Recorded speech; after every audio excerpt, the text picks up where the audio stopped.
8장 말씀입니다. 일이 성취되기까지 제목입니다.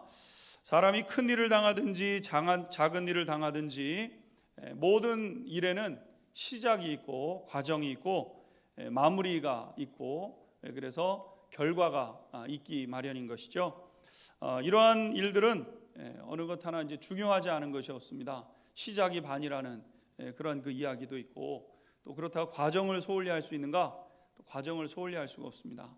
무슨 일이든 시작하려면 결단하고 마음을 단단히 먹고 시작해야 그 과정과 또 결과가 있는 것 아니겠습니까?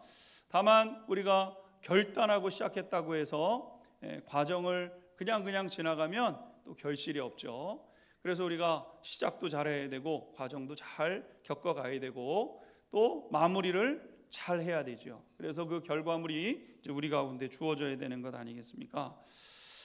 아각 사람 하만이 하나님의 백성들을 그렇게 미워해서 모략을 세워서 멸망시키려고 그렇게 했지만 결국에 가서는 자신이 비참한 죽임을 이제 당하게 되었습니다.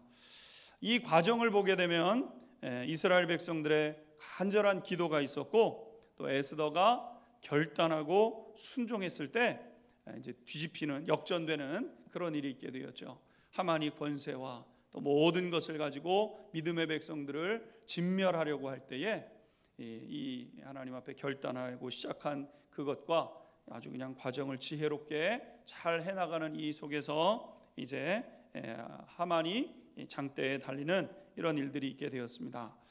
하만은 계속해서 자기가 원하는 것을 얻고 살아왔던 사람이고 또 교만한 사람이었습니다. 그러니까 이게 실패를 경험해 보지 않으면요, 실패를 당할 때 아주 넘어지게 되는 것 아니겠습니까? 그러니까 이제 우리가 인생 속에서 때로는 우리가 실패도 경험하고 또 우리가 어려움을 경험하기도 하는 것이 유익한데, 이 하만이라는 사람은 뭐 그냥 계속해서 승승장구해서 나라 2인자가 된 것이죠. 그런데 위기를 만나게 되었을 때, 위기를 처음 만나보니까 이 위기를 어떻게 해결해 나가야 될지를 모르고 그래서 결정적인 약점을 드러내게 됩니다. 그래서 우리가 지난 시간에 살펴본 것처럼 해서는 안 되는 이제 왕이 이제 에스더가 하만의 그 모든 악함을 탁 드러내는 순간에 왕이 분노하게 되고, 그러니까 겁이 덜컥 나니까 에스더의 치마폭을 이제 붙잡게 되지 않습니까? 에스더의 치마폭을 붙잡다가 몸에 손을 대게 되고 무릎을 붙잡게 되고 그 걸상에 이렇게 엎드리게 되고, 이러한 이제 추태를 벌이게 됨으로 인해서 왕이 분노하게 되었고, 이거는 이제 돌이킬 수 없는 실수가 되죠. 왕에게 대한 실수가 됐으니까. 왕에게 대한 실수는 방법이 없습니다. 다른 사람에게 실수를 해야 왕이 용서를 할 수 있는데, 자기 자신에게 실수를 했는데 이걸 어떻게 용서할 수 있겠습니까? 그래서 아무리 2인자였다 할지라도 결국은 이 돌이킬 수 없는 치명적인 실수로 이제 그가 죽임을 당하게 되었던 것이죠. 사실 하만의 이러한 그 몰락은 누구도 예측할 수가 없었던 그런 그 일대 사건이었던 것이죠. 사실 기적과도 같은 일이라고 할 수 있습니다. 그렇게 견고한 권세를 가지고 아하수에로 왕과 그냥 거의 같이 이렇게 어쩌면 아하수에로 왕을 조종하는 이러한 그런 사람이었는데 이것이 뒤바뀌어지는 이런 일들이 이제 있게 되었던 것 아니겠습니까? 그래서 이 하나님만이 하시는 일, 기도로 이룰 수 있는 일, 사람의 계계와 사람이 정치적으로 또 사람이 어떤 술수를 통해서 2인자를 이렇게 끌어내릴 수 있는가? 이건 불가능한 일이죠. 아무리 권세가 있다고 하더라도 왕의 신임을 받고 있는 이 하만을 이렇게 한순간에 몰락시킬 수 있는 그것은 누구도 할 수 없는, 오직 하나님만 하시는 그 일이 이제 이스라엘 백성들에게 있게 되었던 것입니다. 그러니까 하나님은 어떤 하나님이신가? 의인을 놀랍게 도우시는 하나님이시고, 또 죄인에 대해서는 반드시 심판하시는 분이 하나님이시라는 것을 이제 분명하게 드러내는 것입니다. 여러분, 하나님은 의인을 기가 막힐 방법으로 도우시는 분이 우리 하나님이신 줄로 믿습니다. 그리고 죄인들은요, 반드시 죄값을 지불하게 돼 있어요. 하나님이 죄값을 묻게 돼 있습니다. 하나님 죄값을 물으시는 하나님이신 거죠. 오늘 1절과 2절 말씀 읽고 8장 속에 담겨져 있는 하나님의 뜻과 섭리 배워가도록 하겠습니다. 8장 1절과 2절 같이 읽겠습니다. 시작. 그날 아하수에로 왕이 유다인의 대적 하만의 집을 왕후 에스더에게 주니라. 에스더가 모르드게는 자기에게 어떻게 관계됨을 왕께 아뢰었으므로 모르드게가 왕 앞에 나오니 왕이 하만에게서 거둔 반지를 빼어 모르드게에게 준지라. 에스더가 모르드게에게 하만의 집을 관리하게 하니라. 아멘.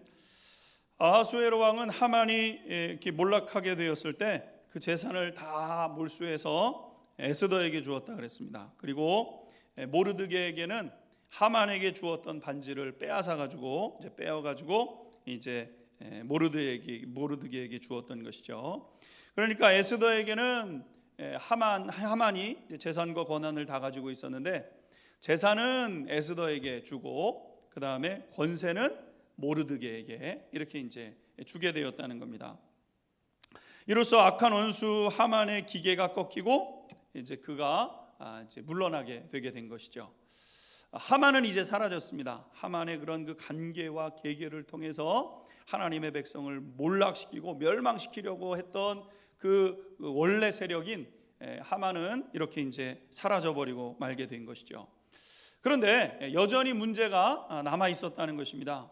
그것은 우리가 그 에스더 초반부에 우리가 보았던 것처럼 12월 13일 아달월 13일에 유대 민족을 약탈할 수 있도록 이제 왕과 하만이 이제 계략을 꾸민 건데 왕이 승인을 해줘 가지고 이제 이 유대인들이 12월 13일 날은 다 이렇게 이제 멸망을 당할 수 있는, 가서 공격을 해도 이렇게 불법이 되질 않고 괜찮고 다 이제 합법이 되게 그렇게 해놨기 때문에 이제 위기에 몰려 있었던 것 아니겠습니까? 그런데 이 규례는 계속 그대로 시행되는 그런 상황이었다는 것이죠. 악한 하만이 제거되어서 한숨 돌릴 수 있는 그런 상황이 되었지만 하만이 짜놓은 계략은 여전히 지속적으로 이제 이루어져 가고 있었던 것이죠. 마치 테러범들이 기차를 장악하고 이제 승객을 죽이겠다고 테러범들이 기차를 장악을 했어요. 막 사람들을 죽이겠다고 막 엄포를 놓고 그 다음에 협박을 하고 막 그래요. 그런데 용감한 승객이 한 사람 나타나서 테러범들을 다 제압을 했어요. 근데 이 기차는 계속 속도를 줄이지 못하고 계속해서 앞으로 계속해서 더 빠른 속도로 나아가고 있는 상황과 같은 것이죠. 하만은 제거를 했지만 하만과 함께 왕이 승인했던 이 유대인들을 멸절시키는 이 규약은 계속 진행 중이죠. 그거는 멈출 수가 없는 그런 그 상황이었다는 겁니다. 그랬을 때 이제 에스더가 아하수에로 왕 앞에 다시 나아가게 되었다라는 것이죠. 3절 같이 한번 읽도록 하겠습니다. 본문 3절입니다. 시작. 에스더가 다시 왕 앞에서 말씀하며 왕의 발 아래 엎드려 아각 사람 하만이 유다인을 해하려 한 악한 꾀를 제거하기를 울며 구하니. 아멘. 자, 오늘 에스더가 다시 왕 앞에 나가게 되었다는 겁니다. 여전히 죽기를 각오하고 나갔겠죠. 왕이 금규를 만지지 않으면 내쫓겨지고 또 이제 파면당하게 되는 것인데, 여하튼 이 문제가 아직 해결되지 않았기 때문에 에스더가 다시 아하수에로 왕 앞에 나아가게 되었다는 겁니다. 그리고는 울면서 그냥 통곡을 하면서 죽기를 각오하고 내 민족을 좀 살려달라고 간청을 하게 되게 되었던 것이죠. 그런데 왕이 이 얘기를 듣고도 이 예상하지 못한 문제가 생겨나게 된 겁니다. 그것은 왕의 이름을 쓰고 왕이 친히 반지를 찍어서 이제 왕의 도장이죠. 왕의 도장을 찍어서 인친 조서는 설령 그것이 왕이라 할지라도 철회할 수가 없다는 거예요. 번복할 수 없는 그런 규약이 있게 되었다는 겁니다. 그래서 8절 하반절을 보게 되면은 이렇게 되어 있습니다. 8절 같이 한번 읽도록 하겠습니다. 8절입니다. 시작. 너희는 왕의 명의로 유다인에게 조서를 뜻대로 쓰고 왕의 반지로 인을 칠지어다. 왕의 이름을 쓰고 왕의 반지로 인친 조서는 누구든지 철회할 수 없음이니라 하니라. 아멘.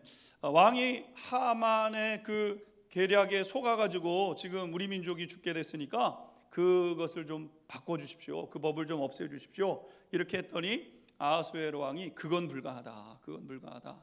내가 내 이름으로 그 사인을 하고 도장을 찍었기 때문에 그 법은 반드시 그냥 시행될 수밖에 없다. 이렇게 이제 이야기를 하게 된 것이죠. 정책의 혼돈을 줄이기 위함인데 왕이 자기가 하겠다 그랬다가 또 며칠 지나가지고 그거 못하겠다 이렇게 하게 되면은 사실 사람들이 믿지 않을 것이고 왕의 그런 그 명령을 더 이상 믿지 않고 따르지 않게 되지 않겠습니까? 그러니까 왕이 직접 사인을 하고 도장을 찍은 거는 왕도 그거를 번복할 수 없게 된다는 거죠. 그것은 그대로 시행되게 되는 것이죠. 그래서 12월 13일 유다인들은 공격을 받고 재산을 빼앗겨도 그리고 심지어 죽임을 당한다고 할지라도 아무도 어떻게 할 수 없는 그러한 그 상황은 여전히 남게 되게 되었다는 것입니다. 에스더와 모르드게는 한숨 돌렸지만 이제 쉴 수 있는 상황은 아니었던 것이죠. 하만의 악함을 드러내고 교만함은 심판했지만 아직도 해결해야 될 일들이 이제 남게 되었다는 겁니다. 큰 산을 넘었지만 문제가 해결된 것은 아니에요. 큰 산 넘었다고 문제가 다 해결된 건 아니죠. 또 다른 앞에 해결해야 될 산들이 항상 있기 마련인 것입니다. 우리가 어떤 문제를 만나게 되면은 그 문제가 해결되고 나면 주변에 또 수습해야 될 여러 문제들이 남게 되는데 하만을 꺾어서 하만의 악함을 드러내고 그를 장대나무에 달아서 죽였다 할지라도 진짜 문제, 유대인들을 보호하는 이 문제는 다시 해결해야 될 문제가 된 것이죠. 우리의 삶에도 감당할 수 없는 고난이 찾아오는 경우들이 있는데 이 문제를 해결해가는 과정이 이와 같다는 것입니다. 큰 문제를 해결했다고 안심할 수 없는 것이 예상하지 못한 문제들은 항상 뒤따라오기 때문에, 그러니까 예를 들어서 가족 중에서 누가 큰 질병에 걸려가지고 그 문제를 막 해결하느라고 애를 써요. 그 문제를 해결해 나고 나면 그 주변에 돌보지 못했던 아이들의 문제들도 생겨나게 되는 것이고 또 그것으로 인해서 재정적인 부담들을 또 떠안아서 그걸 해결해야 되는 문제들은 또 찾아오는 것이고, 그러니까 어떤 문제를 해결했다고 해서 그냥 안심할 수 있는 것이 아니라 또 다른 파생되는 문제들이 따라올 수 있기 때문에 이 문제를 끝까지 마무리를 잘 해내야 된다는 것이죠.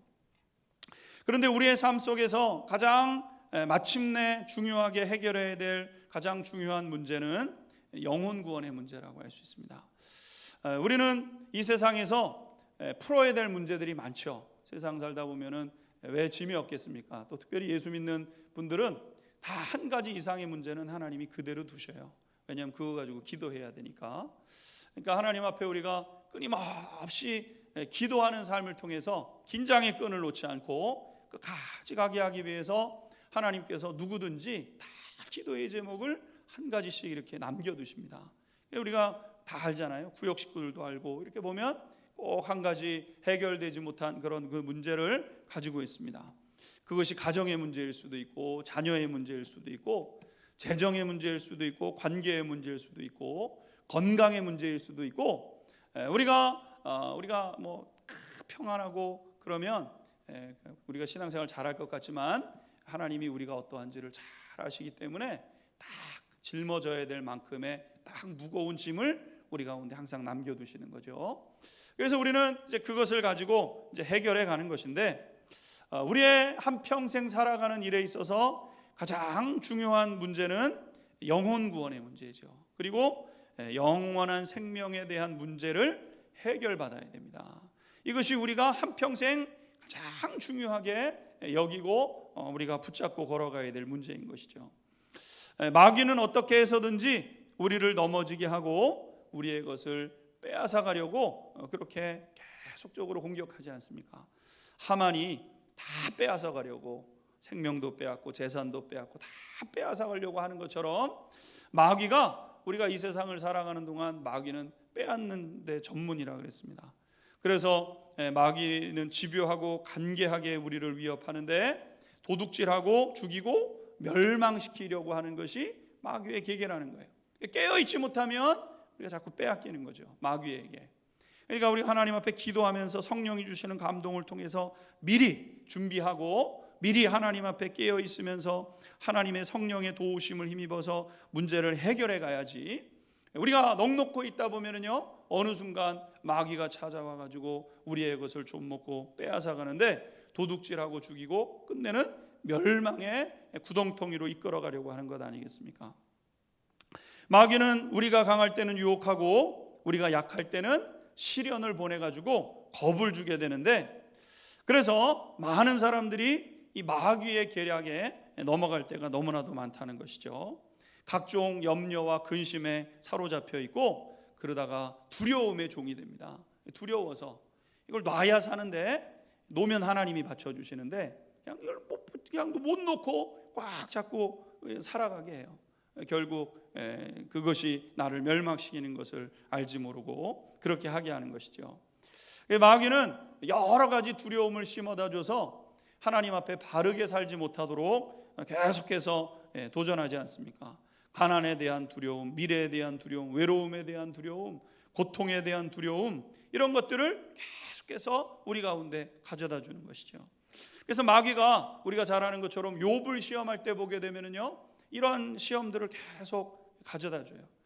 낙심하게 하고 결국 다 빼앗아가고 종국적으로는 하나님과 멀어지게 해서 멸망당하게 하려고, 하나님을 배신하고 떠나가게 해서 그의 영혼이 구원받지 못하게 하려고 마귀는 재산도 빼앗아가고 자식들도 빼앗아가고 이렇게 다 빼앗아가 보는 거예요. 건강도 빼앗아가고 아내도 떠나가게 하고, 이런 그 일들을 마귀가 하지 않았습니까? 그러니까 마귀는 지금도 동일하게 우리 가운데 그렇게 역사해 오고 있다는 것이죠.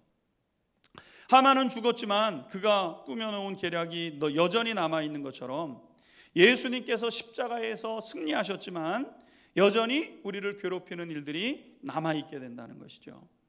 그래서 우리가 이 믿음의 길을 걷고 또 우리가 이 신앙의 삶을 살아갈 때 우리의 이 씨름이 끝날 때까지 끝난 것이 아니라는 사실을 꼭 기억하고 우리가 이 긴장의 끈을 놓지 않고 하나님이 우리에게 약속하신 이 구원의 역사를 우리 모든 성도님들이 이루어가야 될 줄로 믿습니다. 할렐루야. 여러분, 최후 승리를 얻기까지 선한 싸움에 승리하셔야 돼요. 최후 승리를 얻기까지, 달려갈 길을 다 달려갈 때까지 믿음의 경주를 우리가 게을리하거나 느슨하게 해서는 안 된다는 것이죠.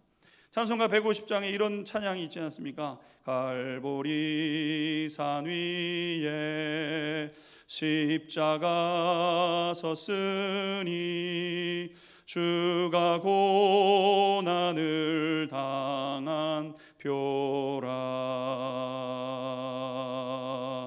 험한 십자가를 내가 사랑함은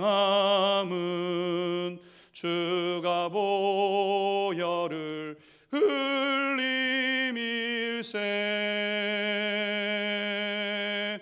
최후 승리를 얻기까지 주의 십자가 사랑하리.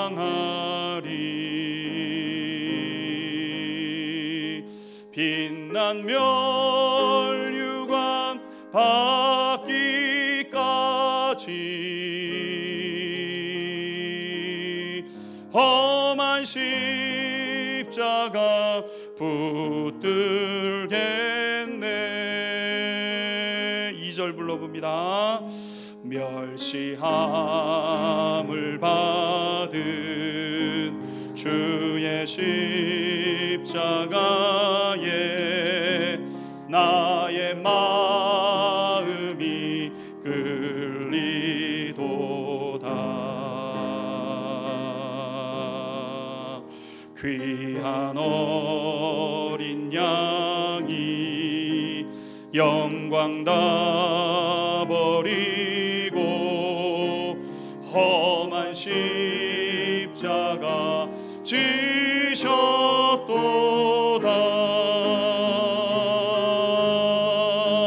최후 승리를 얻기까지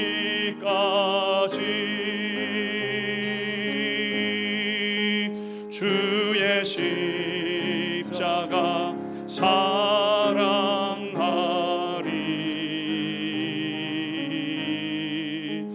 빛난 면류관 받기까지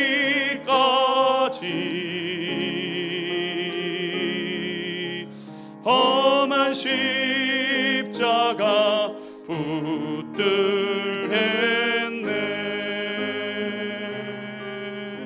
아멘. 이 찬송가 150장 이 고백에도 있지 않습니까? 주님이 다 승리를 이루어 놓으셨어요. 그러나 여러분, 주님이 승리하셔서 우리의 문제가 해결되어서 그리고 안락하게 있으면 안 돼요. 여러분, 우리는 최후 승리를 얻을 때까지, 하나님이 말씀하신 것을 다 성취하기까지, 하나님이 우리에게 뜻하신 것을 다 이루기까지 여러분 그 십자가를 꽉 붙잡고 여러분 마침내 승리하는 삶, 끝에서 승리하는 그 삶을 저와 우리 모든 성도님들이 살아내야 될 줄로 믿습니다. 여러분, 이 싸움은 반드시 이겨야 돼요. 예수님께서 이미 다 이루어 놓으셨죠. 하만은 어떻게 보게 되면 이제 죽었어요.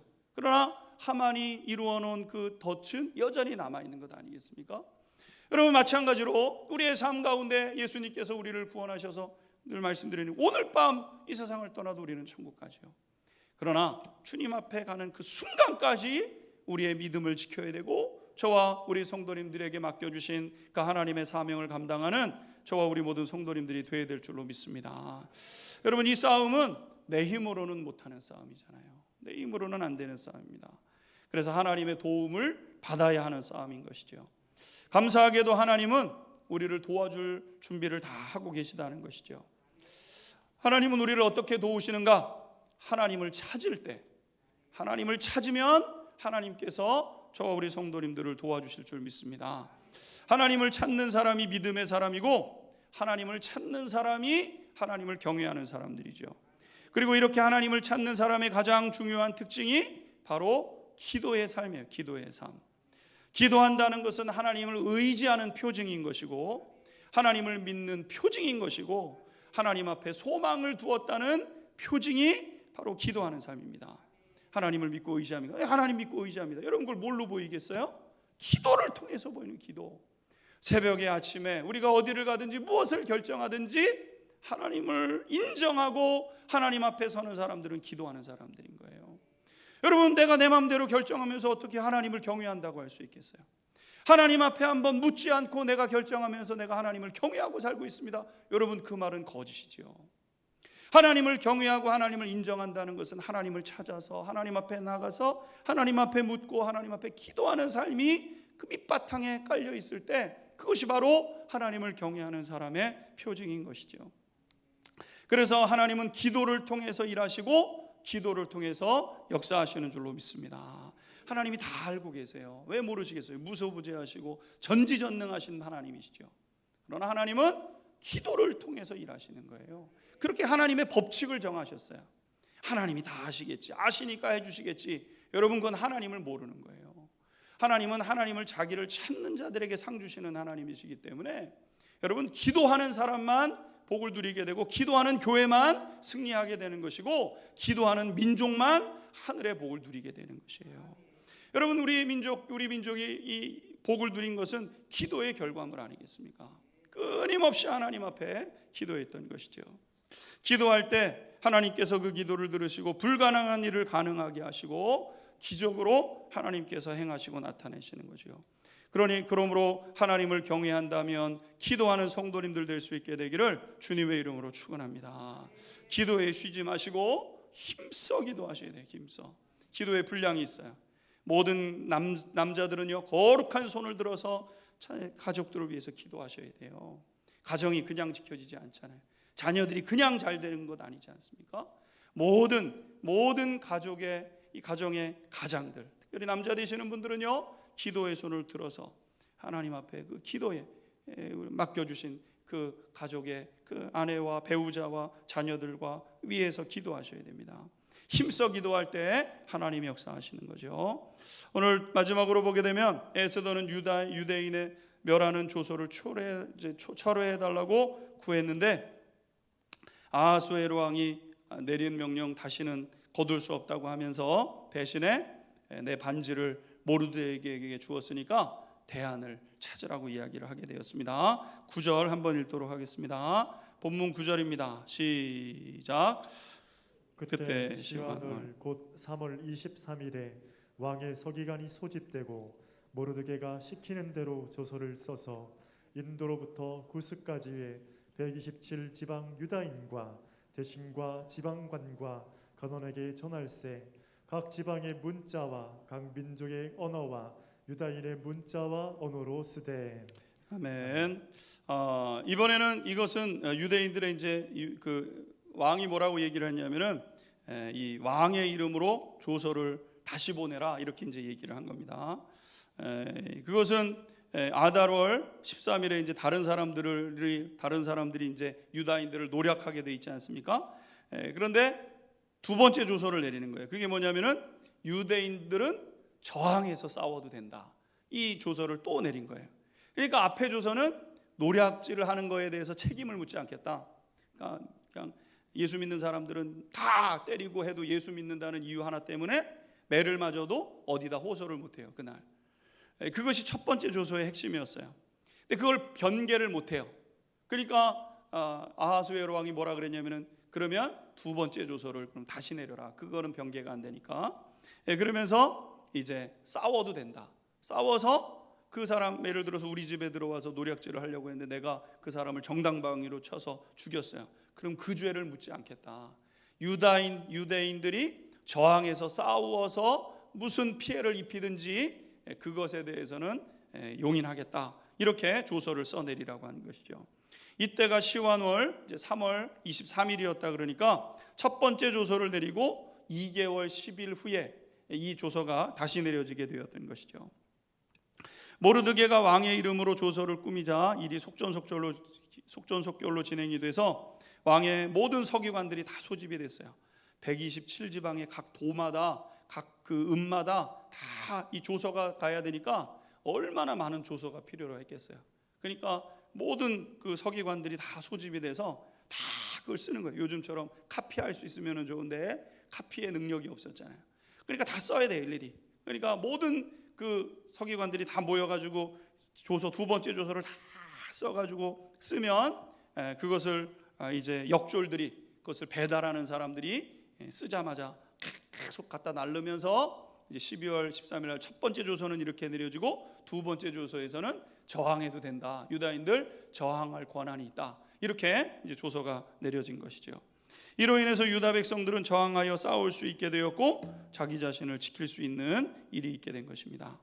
사랑하는 성도 여러분, 우리는 믿음의 선한 싸움에서 뒤로 물러서면 안 되는 겁니다. 우리는 끝까지 싸우고 마침내 영혼의 구원을 지켜내는 저와 성도님들이 되어야 되는 것이죠. 우리는 내 영혼의 구원뿐만 아니라 내가 사랑하는 배우자, 자녀, 형제와 이웃의 구원을 위해서 온 힘을 다해서 지켜내는 저와 우리 성도님들이 되어야 된다는 거예요. 여러분, 사람은 누구든지 생을 마감하면 천지의 창조주 하나님 앞에 서게 되는 것 아니겠습니까? 다 하나님 앞에 서게 돼 있어요. 한 번 죽는 것은 하나님 앞에 정해져 있기 때문에 누구도 예외가 없어요. 여러분, 뭐 나 죽으면 우리 자녀는 안 죽겠습니까? 내 자녀들도 다 이 세상 떠나게 될 테고, 그러면 다 그 영혼들이 하나님 앞에 서게 돼 있는 것 아니겠습니까? 여러분, 딱 썼을 때 마귀가 뭐 하냐면은 참소해요. 저지른 죄에 대해서 봐라, 이런 죄 짓지 않았냐? 하나님 앞에 참소하게 되죠. 여러분, 나만 해결받고 나만 구원받고 나만 괜찮으면 괜찮은 것이냐는 것이죠. 아니지 않습니까? 모르드게와 에스더는요, 자기들은 구원받았는지 몰라요. 자기들은 권한도 가졌고, 그래서 자기를 지켜낼 수 있는 힘도 있고, 또 에스더는 뭐 왕후니까 뭐 자기가 멸망당하겠습니까? 그러나 여러분, 나 괜찮다고 괜찮은 게 아니죠. 내게 맡겨준 동족들, 내게 맡겨준 그 영혼들, 나로 말미암아 구원받아야 되고 지켜져야 되고 보호받아야 될 그 영혼들 지켜내고 끝까지 싸워가면서 내 가족, 내 민족, 내 형제, 내 자녀 지켜내야 되는 것 아니겠습니까? 끝까지 싸워서 지켜내야 되는 것. 여러분, 하나님이 내 자녀들을 내 가정에 주시고 내게 하셨는데, 나는 천국 가고 나는 구원받았는데 내 자녀들 지옥 가도록 있으면 여러분 그거 되겠습니까? 안 된다는 것이죠. 여러분, 그러기 때문에 에스더와 모르드게는 끝까지 포기하지 않고 끝까지 나가서 싸우고 또 조서를 찍고 자기의 방법을 구하고 해가지고 이것의 싸움을 이제 준비해 가도록 이렇게 했던 것 아니겠습니까? 사랑하는 성도 여러분, 이것을 위해서 끝까지 포기하지 말고 안주하지 말아야 될 줄로 믿습니다. 이러한 태도가 겸손의 태도라고 해요. 겸손의 태도. 그래서 잠언서 29장 23절 말씀을 보면은 이렇게 말씀하고 있습니다. 잠언서 29장 23절 한번 읽겠습니다. 시작. 사람이 교만하면 낮아지게 되겠고 마음이 겸손하면 영예를 얻으리라. 교만하면 결국에는 낮은 곳으로 떨어진다는 것이죠. 무게중심이 위에 있으면요, 잘 세워지는 것 같아도 무게중심이 위쪽에 있으면, 밑에 있지 않고 위쪽에 있으면 무슨 일이 생겨서 흔들릴 일이 있으면 넘어지게 돼 있는 것 아니겠습니까? 이게 교만한 사람의 특징인 거죠. 교만한 사람은 언젠가는 망하게 돼 있습니다. 무게중심이 위에 있으니까. 그런데 오늘 잠언서에 뭐라고 말씀하셨냐면 마음이 겸손하면 영예를 얻으리라. 무게중심을 아래 두면 넘어지지 않는다 그랬어요. 그러니까 우리가 먼저 뭐가 좀 됐구나 이렇게 하면 안주하게 되는데, 그래서는 안 된다는 거예요. 오늘 새벽에도 말씀드렸지만은요, 내 문제 다 해결받았어요. 그럼 나 이제 기도할 일이 없네. 이거 잘못된 생각입니다.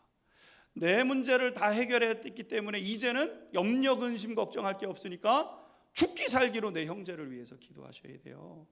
내 구원은 이미 얻었으니까 이제는 구원받지 못할 내 형제와 내 가족과 내 자녀들을 위해서 목숨을 걸고 기도하는 사람이 되어야 된다는 것이죠.